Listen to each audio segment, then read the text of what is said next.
Eu preguei essa mesma mensagem aqui, se eu não me engano, no último domingo do mês de janeiro. E, meus amados, eu não fazia, como eu sei que você que está aí do outro lado me assistindo nessa live, nós não fazíamos a menor ideia do que nos aguardava lá na frente, né? Jamais imaginaríamos que a gente ia passar por uma situação pela qual o mundo está passando. A gente já tinha ouvido falar sobre coronavírus, mas a gente estava acompanhando pelo noticiário e vendo que isso aí era algo distante, estava lá na China, né? Estava morrendo gente, olha, Deus abençoe lá os chineses, guarde lá aquele povoado. Mas ninguém imaginava que isso ia alastrar no mundo inteiro como uma verdadeira de uma praga, chegar até nós, né? Chegar no Brasil. Se eu não me engano, hoje, o Brasil é um dos países onde houve ainda o menor número de mortes, para a glória de Deus, e que assim continue, que o Brasil passe por essa pandemia, sendo um exemplo para todo o resto do planeta, em nome de Jesus Cristo. Mas enfim, eu preguei essa mensagem e orando ontem, eu estava com uma outra mensagem na cabeça que provavelmente eu traga ela no Tadel na terça-feira. Uma outra mensagem que Deus já havia me dado há algumas semanas, eu tinha programado ela. Mas ontem nós fizemos a microcélula familiar, que a gente tem feito todo sábado aqui na nossa igreja. Não dentro da igreja, obviamente, né? As células agora, elas são feitas, continuam sendo feitas nas casas, mas só com a própria família dentro da casa. Então cada membro da célula faz sua célula com a sua família. E depois disso nós tivemos um tempo de oração, onde nós estamos orando às 9 da noite, em favor de tudo isso que tem acontecido no Brasil, pedindo misericórdia para Deus. Convoquei a igreja toda para jejuar hoje com o presidente Jair Bolsonaro, um marco na história desse país. Quando foi que um presidente botou uma nação inteira de joelhos? É claro que tem um e outro que não vai fazer, isso aí é fato, mas a pessoa olhar para uma situação como está hoje e enxergar somente o cunho político dentro dela, aí não vou fazer porque é o Bolsonaro que falou, olha, se me perdoe, mas você deve ter algum problema se você faz isso, sabe? Me perdoe. Não é porque ele pediu, é porque o Brasil precisa. É a necessidade da nação. Sabe? A pessoa, eu não vou fazer porque o Bolsonaro pediu. É fácil você falar que você não vai fazer porque o Bolsonaro pediu, até enquanto não tem nenhum caso de corona na tua vida nem na tua família. Aí é fácil. Não, porque eu não gosto do Bolsonaro. Isso é seu direito, é sua escolha. Gostar ou não gostar dele. Tá? Mas duas coisas precisam ser levadas muito a sério. A primeira, ele é o presidente da República e ele merece respeito. Em segundo, não estamos jejuando para ele. Estamos jejuando pela nação. Ao nosso Deus, em favor da nossa nação. E isso, certamente, você pode ter certeza que vai fazer toda a diferença. Não vi nenhum líder mundial dar a cara a tapa nesse sentido. Inclusive, Donald Trump, que é presidente dos Estados Unidos, por sinal, a maior nação cristã do mundo, não tomou uma iniciativa como o Bolsonaro tomou. E glória a Deus por isso. O Brasil, de fato, é um país, em sua imensa maioria esmagadora cristã, né, entre católicos e evangélicos.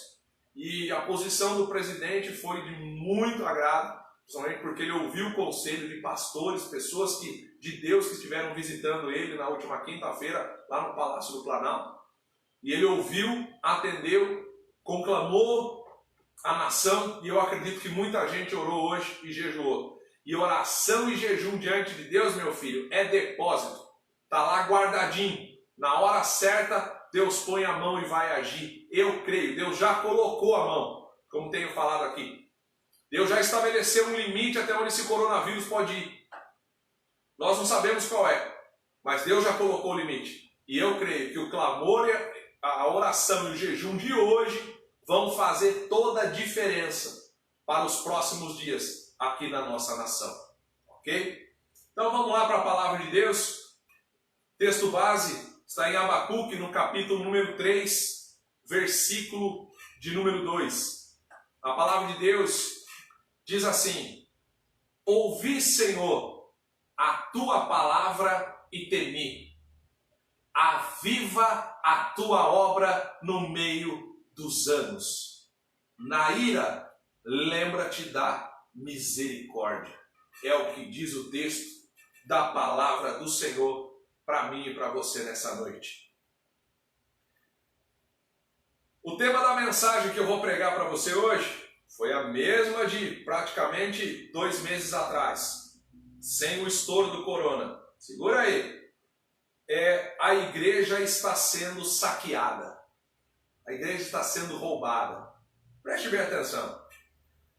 Por que o profeta Abacuque orou para que a obra de Deus fosse avivada em Israel? Israel simboliza nos dias de hoje a igreja. E Deus estava mostrando ao profeta Abacuque naquela época que Israel estava vivendo uma crise. Israel estava vivendo um prejuízo. E nos nossos dias, a gente fala desses mesmos prejuízos quanto à igreja. A igreja tem vivido seríssimos prejuízos nos dias de hoje. E eu quero ler com você um outro texto agora, de Abacuque, no capítulo 3, agora o versículo número 17, que diz assim: porquanto, ainda que a figueira não floresça, nem haja fruto na vide, o produto da oliveira minta, e os campos não produzam mantimento, as ovelhas do rebanho sejam arrebatadas, e nos currais não haja vacas. Amados, veja aqui nesse texto 5 prejuízos que a igreja está sofrendo nos dias de hoje, mas que Israel sofria naquela época. Acompanhe comigo. O texto começa falando, versículo 17: ainda que a figueira não floresça, ainda que não haja fruto na videira, que é a árvore que produz a uva, ainda que o produto da oliveira minta, a oliveira produz a azeitona, o azeite, ainda que as ovelhas do campo, do rebanho, da malhada, sejam arrebatadas, sejam roubadas, e nos currais não hajam vacas.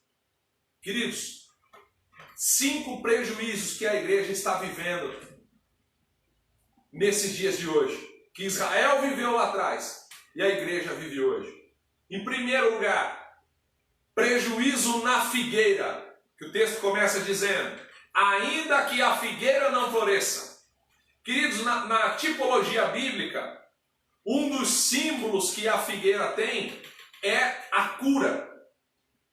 Você vai ver lá em 2 Reis, no capítulo 20, na altura do versículo 7, quando fala sobre a história do rei Ezequias que estava doente, Deus usa o profeta Isaías e diz ao profeta, dá uma direção ao profeta.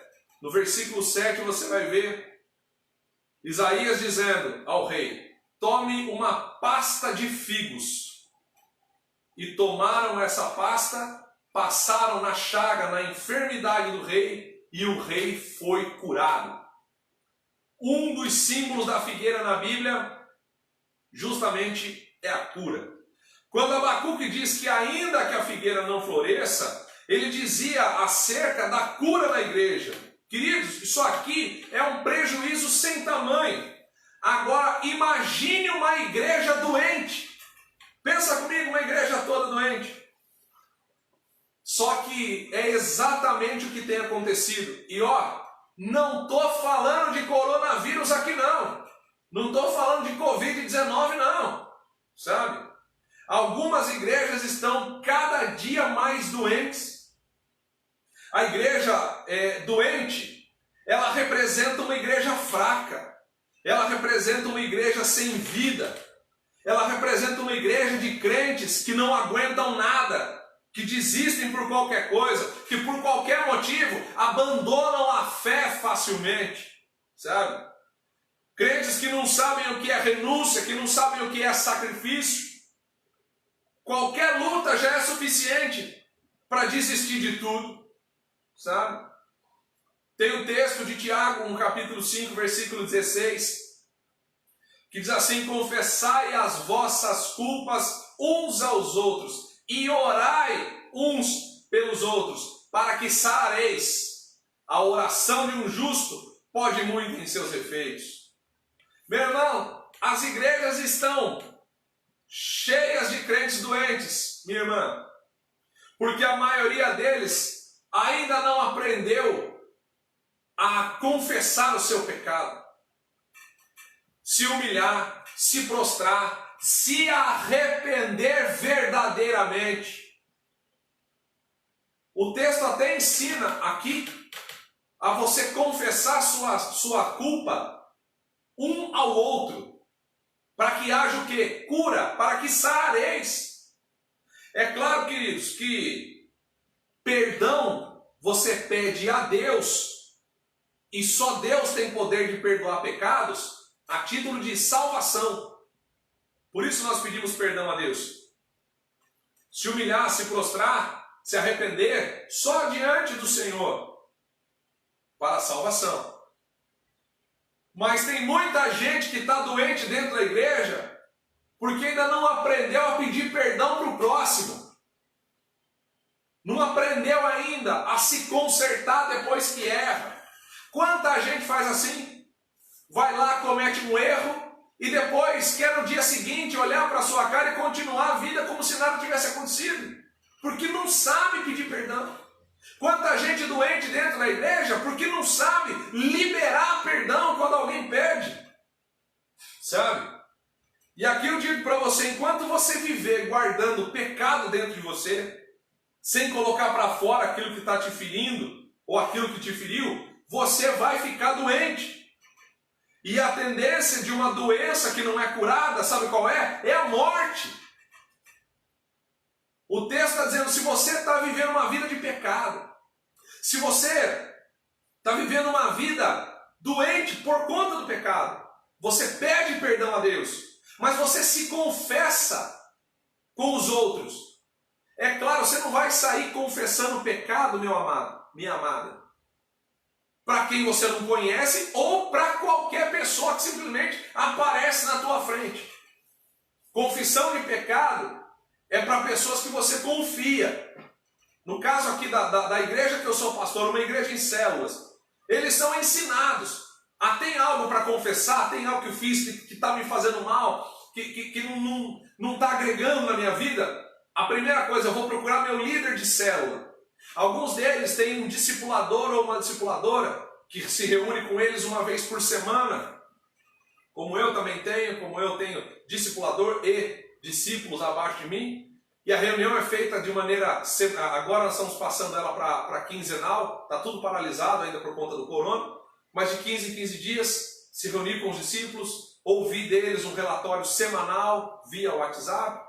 Tudo para acompanhar a vida deles. E eu digo, se você está numa condição dessa, se você já tem discipulador, porque nós estamos ainda em processo de transição, implantando a filosofia do MDA aqui na nossa igreja, a visão, melhor dizendo, né? Filosofia, linha de pensamento, a visão do MDA. E agora líder de célula todo mundo tem. Então a primeira pessoa que você vai procurar é ter líder de célula. Mais ou menos o esquema que Moisés fez com Jetro, quando foram criadas as células no Velho Testamento, lá em Êxodo, no capítulo 18. O negócio grave, o líder de célula resolve, o discipulador resolve. Aliás, o negócio que não é grave, aquilo que é grave, eles trazem para mim, que sou o profeta da igreja, o pastor, o Moisés na vida deles. Isso eu tenho ensinado. Pecado não pode ficar guardado dentro da gente, porque ele causa doença, ele faz mal. Quanto crente está dentro da igreja e não sente mais a presença de Deus, não sabe mais o que é se quebrantar na presença do Espírito Santo. Quanta gente dentro de uma igreja, o louvor está acontecendo, ela está de braço cruzado, ela não consegue bater palma, ela não consegue fechar o olho, porque está doente espiritualmente, não canta, não louva, sabe? É um negócio interessante e triste ao mesmo tempo.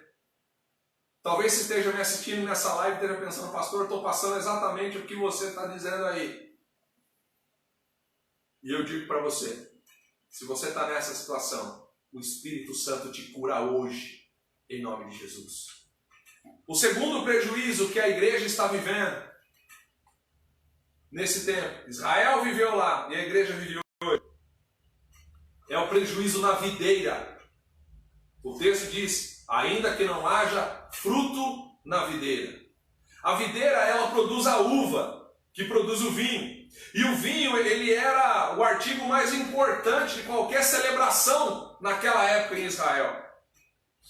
Toda festa tinha que ter vinho. O vinho representa a alegria. E seria, como tem sido, de fato, e claro que eu não estou falando da minha igreja, eu estou falando das igrejas do Senhor Jesus de maneira geral, independente de placa. Pensa num prejuízo enorme que seria perder a alegria. Quanta gente tem vivido sem alegria. Quanto crente dentro das igrejas sofrendo de tristeza. Perderam muitas vezes a alegria até de servir a Deus. A alegria até de estar na presença de Deus. Sabe? Quanto crente tem diversos motivos para sorrir, mas ele escolhe um para ele chorar. A igreja que é triste, como é que ela vai receber pessoas novas? Como é que nós vamos receber quem está chorando lá fora se não tivermos alegria aqui dentro? Sabe? Você sabe qual é a verdadeira alegria de qualquer igreja? Os novos convertidos. Lucas capítulo número 15, versículo 7 e versículo 10, são os únicos textos bíblicos que falam que o céu e os anjos fazem festa. E sabe quando isso acontece? Quando um pecador se arrepende dos seus pecados. A alegria da igreja é os novos convertidos. Mas para receber os novos convertidos, a gente tem que estar preparado, a gente tem que estar alegre. A gente tem que ter a alegria que está no coração, como diz a canção, de quem já conhece a Jesus. Então, eu te pergunto, você quer ser alegre? Ganhe o próximo. O que é que você está fazendo para ganhar o próximo?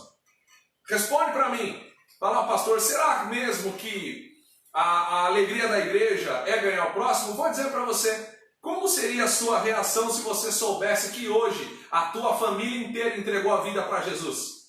Você não ia explodir de alegria? É disso que eu estou falando, meu filho. Então, o que é que você está fazendo? Você não ganhou ninguém ainda esse ano. Ó, vou te dar deixa aqui, meu filho. Esse negócio de coronavírus aí não foi Deus que mandou, não. Mas que Deus está usando o tal do corona, tá. Porque é momento perfeito, é momento propício de você pregar o evangelho. Não estou dizendo que você tem que sair por aí no meio da rua feito um maluco, é período de quarentena. Mas eu tenho certeza que às vezes no trabalho, se você estiver trabalhando, eu tenho certeza que às vezes pelo WhatsApp, às vezes pelas redes sociais, de maneira geral, você vê ali alguém que está triste, alguém que está passando uma necessidade e você pode ser o canal de Deus para ganhar esta alma que está precisando para o Senhor Jesus. É disso que eu estou falando.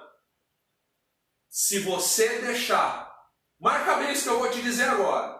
Se você deixar Satanás tirar a paixão de ganhar as almas de dentro do teu coração, com o tempo ele vai tirar a sua alegria também. Você pode ter certeza disso. Não permita jamais que o diabo tire de você a paixão de ganhar almas para Jesus. Em terceiro lugar, o terceiro prejuízo que Israel sofreu naquela época e as igrejas estão sofrendo hoje. Prejuízo na oliveira. O texto diz, ainda que o produto da oliveira minta. Ou seja, cadê o azeite? A oliveira produz azeitona que produz o azeite. O azeite na Bíblia representa a unção. Olha o tamanho do prejuízo. Você consegue imaginar uma igreja sem unção? Uma igreja sem a unção de Deus lá dentro? Você consegue imaginar? Aquele templo no caso qualquer um que seja, se torna um simples barracão. O que faz uma igreja ser igreja de verdade é o poder e a unção do Espírito Santo que age dentro dela. Uma igreja sem poder e sem unção é só um barracão. Tanto faz o que está lá dentro, se é um povo cantando, é um povo pregando sem unção, ou se é um bar aberto com gente enchendo a cara. Se não tem unção dentro, acabou tudo, meu filho. Olha o prejuízo, sabe? E quantas igrejas por aí estão perdendo o azeite, estão perdendo o sobrenatural de Deus. Algumas igrejas, cada dia que passa, estão ficando cada dia mais fria, sabe? Crente entra na igreja ruim e sai dela pior ainda. Aí eu te pergunto, onde é que está o fogo? Onde é que está a unção? Onde é que está o Espírito Santo? Onde é que está a palavra? Crentes que não querem mais saber de orar, que perderam a intimidade com o Espírito Santo, pastores, colegas meus que estão por aí e não pregam mais a palavra, sabe? Hoje em dia, e eu não tenho nada contra não, mas tudo tem falado em coach para cá e coach para lá e treinamento para cá. Isso é importante, claro que é, treinar pessoas, preparar pessoas. Mas outro dia eu vi um post do pastor Jeremias Pereira, lá da Paraíba. Se eu não me engano, a maior igreja evangélica da Paraíba. E ele disse algo muito interessante. O evangelho coach, ele é aplaudido pelo mundo. O evangelho de Cristo, ele é odiado pelo mundo. Sabe por quê? Porque no evangelho coach não tem confronto. No evangelho de Cristo, você é confrontado toda hora. É confrontado a deixar o erro, a deixar o pecado, a deixar a vida de iniquidade, a se converter de verdade. E é isso que precisa acontecer. Levítico capítulo 6, versículo 13. O fogo arderá continuamente no altar e não se apagará. Meu filho, já disse isso aqui no dia que eu estava pregando essa palavra. Eu tenho que pagar o preço como pastor dessa igreja, e é fato. Por que eu estou hoje aqui o dia todo? Estou pagando o preço. Estou botando minha cara a tapa, sabe? Mas sei que a mão de Deus tem me guardado. Eu tenho que fazer minha parte. Se eu tenho que pregar, eu prego. Culto de celebração, é tadel, é célula, é oração da madrugada, é treinamento, é jejum. Faço tudo que tem que fazer. Participo de tudo. Devocionais diários, leio a Bíblia no inteiro, leio. Leio bons livros, leio. Buscar revelações em Deus, busco. Trazer mensagens diretas do céu, procuro dar o meu máximo, queridos. Tenho feito a minha parte, de verdade. Aí eu te pergunto, você tem feito a sua? Como que é a sua vida com Deus em casa? Como é que você está fazendo agora, nesse período de quarentena? Como está o seu TSD, o seu tempo a sós com Deus? Você se esforça para estar nos cultos semanais, na célula? Estou falando, claro, do momento antes da pandemia. Você estava se esforçando? Ou o pastor não estava? Então, daqui a pouco essa pandemia vai passar. Daqui a pouco nós teremos a oportunidade de estarmos juntos novamente, para a glória de Deus. E aí eu te pergunto, você vai continuar com a mesma vida que você tinha antes desse vírus chegar? Será que esse vírus não foi um despertador de Deus na face da terra para te chacoalhar, para te fazer acordar, para você orar mais, jejuar mais, buscar mais, e quando tudo isso acabar, você buscar Jesus Cristo sem limites e sem medidas na sua vida? Você já parou para pensar isso? Eu tenho pensado isso incessantemente, porque não estou aqui para dar atestado de santidade para ninguém, dizer que eu sou maior do que alguém ou melhor do que alguém, de jeito nenhum, mas vou te dizer uma coisa. Tudo isso que tem acontecido na terra tem me feito orar muito mais. Muito mais. É óbvio, para quem me conhece, eu não trabalho em tempo integral na igreja, trabalho fora. E durante esse período de quarentena, o local que eu trabalho, ele abre somente uma vez por semana. Então eu tenho tido um tempo muito maior, isso é fato. mas tenho aproveitado ele como nunca aproveitei na minha vida. Mexeu com você? Mexeu comigo também. Não vivo uma vida de pecado, não vivo uma vida de erro, tenho minhas falhas como todo ser humano tem, mas tenho aprendido com tudo isso que Deus tem permitido chegar até o homem, até a face da terra, que é possível melhorar, é possível fazer melhor para Deus.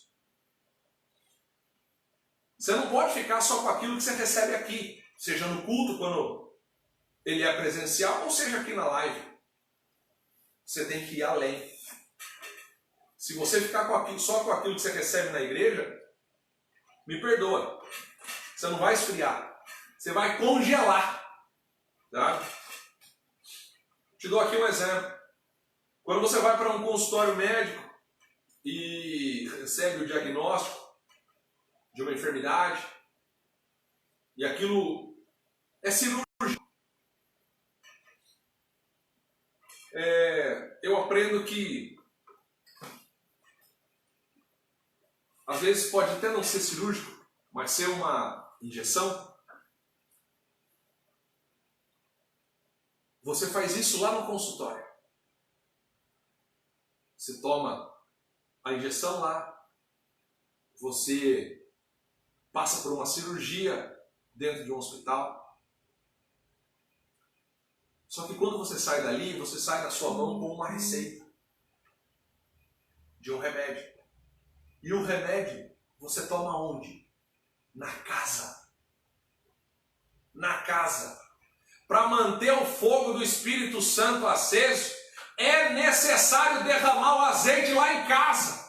É aí dentro, é onde você está agora aí. É aí que o azeite tem que ser derramado. Não só com aquilo que você recebe na igreja, mas é aí, com o teu joelho dobrado no chão, com o teu devocional diário, com a tua leitura bíblica, com a tua dedicação a Deus. É aí que o fogo de Deus tem que cair e a unção tem que ser derramada. Em Eclesiastes, capítulo 9, versículo 8, a Bíblia diz assim: em todo tempo, sejam brancas as tuas vestes, e nunca falte o óleo sobre a sua cabeça. Isso é forte demais. Por quê? Porque o óleo ele serve para tirar atrito. Sabe? Por que vai óleo no motor do carro? Para que as peças não entrem em atrito. Você tem aquela porta na tua casa que está lá rangendo. Você vai lá, bota óleo nela, ela para de ranger. Sabe o que eu aprendo aqui, meu filho? Está cheio de crente nas igrejas por aí que está precisando de óleo, que está rangendo, sabe? Que vive por aí arrumando atrito com os irmãos. Como eu não estou falando, e volto a dizer, aqui na live a gente não prega só para a nossa igreja. Tem muita gente de outras igrejas que está me ouvindo aí, me assistindo. E eu não posso deixar passar. Você está arrumando atrito com o teu pastor na tua igreja? Está faltando óleo na tua vida? Não aprendeu o que é respeitar a autoridade espiritual ainda? Ah, mas ele errou. Ele errou, deixa que Deus se acerta com ele. O acerto de pastores é literalmente com Deus. Não compete a você. E quando você está descontente numa igreja, você tem duas únicas saídas. Ou cala a boca e fica quieto e aguenta, ou vai lá, arruma a tua mala, pede a bênção e vai embora. Mas não fique falando mal, não fique causando atrito, porque isso é maldição para a sua vida. Porque todo pastor, esteja ele em erro ou não, ele é ungido do Senhor. Ok? Quando o rei Davi teve a chance de matar Saul, ele não o fez. E os soldados que estavam com ele, os valentes que estavam com ele, cobraram dele. Davi, por que você não matou se você podia ter matado? E ele disse, porque ai daquele que tocar em um só fio de cabelo de um ungido do Senhor. Ele sabia que Saul estava no erro. Ele sabia que Deus já não estava mais com Saul. Mas ele sabia que Deus havia ungido Saul e ele tinha que respeitar aquela unção. Se você não está respeitando a unção que está sobre a tua vida, que está sobre a vida do teu pastor, sobre a vida dos teus líderes, é porque está faltando óleo na tua vida. Então vamos botar óleo nesse motor aí do teu coração, botar óleo em cima dessa cabeça aí, para fazer o negócio fluir, sem atrito, sabe? E você não correr o risco de numa brincadeira dessa, acabar perdendo até a sua salvação. Falei aqui semana passada sobre as 10 virgens parábola contada por Jesus em Mateus 25, do 1 ao 13. Ali fala sobre as virgens prudentes e as que eram chamadas de loucas. E as prudentes foram chamadas de prudentes simplesmente porque elas tinham óleo. Estavam esperando o noivo e tinham óleo para acender a lamparina na hora que o noivo chegasse. E as que foram chamadas de loucas, louca por quê? Porque você sabia que você ia casar, você sabia que o noivo ia vir, e como é que você não se preparou? Como é que não tinha óleo na tua vida? Ah, igreja, Jesus está voltando, como é que nós vamos receber o noivo se a gente não tiver óleo sobre a nossa vida? Quem sem óleo na vida, se prepare que vai perder o noivo. Sabe? Vai perder o arrebatamento, vai perder a salvação, vai perder tudo. Em todo tempo, sejam brancas as tuas vestes. Por que branca? Sem pecado. E nunca falte o óleo sobre a sua cabeça. Nunca falte a unção. Em quarto lugar, o quarto prejuízo que a igreja tem sofrido. Mais um, eu já vou encerrar a minha palavra. Prejuízo no campo. O texto diz, de Abacuque 3,17, ainda que a figueira não floresça, ainda que não haja fruto na videira, o produto da oliveira minta, e os campos não produzam mantimento. O quarto prejuízo que Israel viveu naquela época, e as igrejas vivem no século 21, é um prejuízo no campo. Prejuízo no campo significa, simboliza a provisão, a prosperidade, a bênção material. Algumas igrejas atravessam momentos terríveis de pobreza.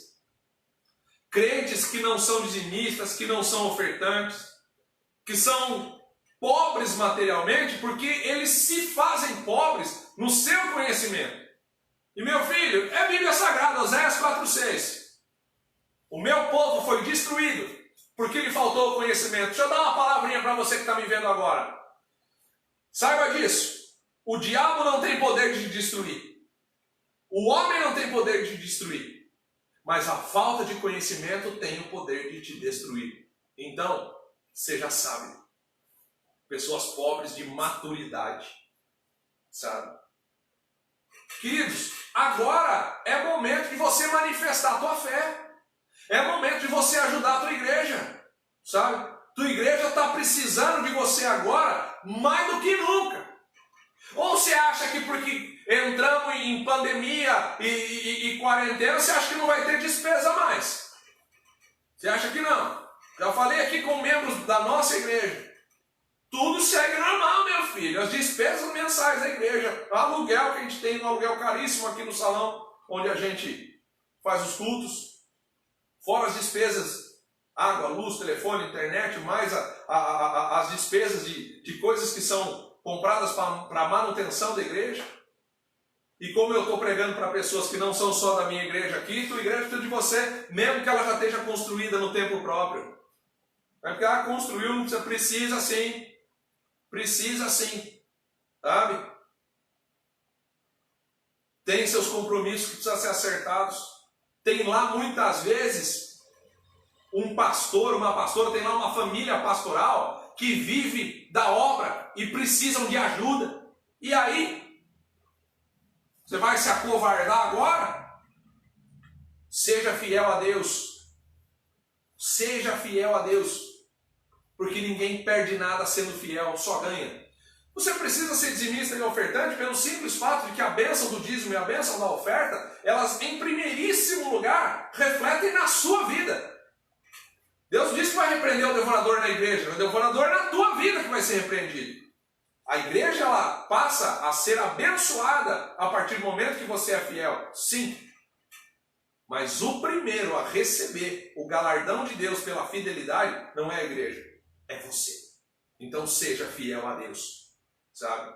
Eu não sei se a sua igreja, você que está me vendo e não é membro da EQBH, não sei se a sua igreja está aberta igual a nossa. A nossa igreja está aberta. Não estamos fazendo culto, mas estamos aqui todos os dias, das 9 da manhã até as 8 da noite. Os membros da nossa igreja podem passar aqui a qualquer hora do dia. Vem aqui para orar, vem aqui, devolve seu dízimo, devolve a sua oferta. Talvez a igreja não esteja aberta. Se não tiver, entre em contato com o teu pastor. Eu não posso sair da casa. Os membros da igreja aqui, onde eu sou pastor, eles têm meu contato, tenho o contato dos líderes de célula. Já vivemos situações, pastor, vem aqui em casa, eu quero devolver meu dízimo, mas não posso sair, estou em quarentena aqui, grupo de risco, estou resfriado, não quero sair e tal. Mas não deixam de ser fiéis a Deus em primeiro lugar e a igreja que tanto os alimentou e ainda os alimenta. Ou você acha que isso aqui que nós estamos fazendo é de graça? Você acha que não paga despesa?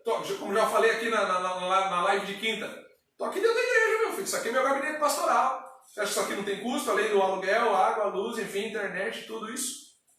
Não é verdade? Então, queridos, deixo essa bênção para você. Quero falar aqui com quem é membro da IEQBH, que é dizimista e ofertante fiel. Tenho orado incessantemente por vocês. E vou deixar aqui uma palavra profética, e eu sei que eu sou profeta de Deus para a vida de vocês, sou boca de Deus para a vida de vocês. Sei que Deus me levantou nessa cidade aqui com uma voz profética, e vou largar o aço aqui nessa palavra. Durante esse processo de quarentena, durante esse período de pandemia, eu profetizo que não vai faltar nada na tua casa, na tua mesa, na tua despensa, na tua geladeira, para você que tem sido fiel a Deus. Escute isso, servindo a Santa Ceia aqui, hoje chegaram 2 testemunhos de fidelidade a Deus aqui. 2, sabe? Um deles, inclusive, de uma pessoa que conseguiu agora um emprego registrado. Mas, pastor, é pandemia, está tudo fechando sim. É pandemia sim, é quarentena sim. Tudo isso é verdade. Mas Deus é especialista em realizar coisas extraordinárias mesmo no meio do caos. E Ele tem compromisso com quem é fiel a Ele, com quem cuida da obra dele. 2 dizimistas da igreja hoje aqui foram abençoados essa semana por Deus. E estiveram hoje aqui me testemunhando. E eu louvo a Deus por isso. Louvo a Deus por isso. Queridos, a gente precisa adquirir maturidade. Em 1 Coríntios, no capítulo 13, versículo 11, o apóstolo Paulo diz assim: quando eu era menino, eu falava como menino, eu sentia como menino, eu discorria como menino, mas logo que cheguei a ser homem, deixei as coisas de menino. Tem gente que é pobre espiritualmente, sabe? Tem ausência de dons na vida, não buscam o Espírito Santo, acham que língua estranha é tudo, são pobres de vivência cristã, sabe? Aí eu te pergunto, quais são suas experiências com Cristo, meu amado, minha amada?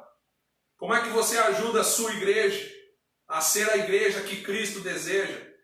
Sabe, se não dizima, se não oferta, se não relaciona com ninguém, se não ganha uma alma, se não ajuda a consolidar ninguém na fé, se nunca se ofereceu para ajudar em algum ministério.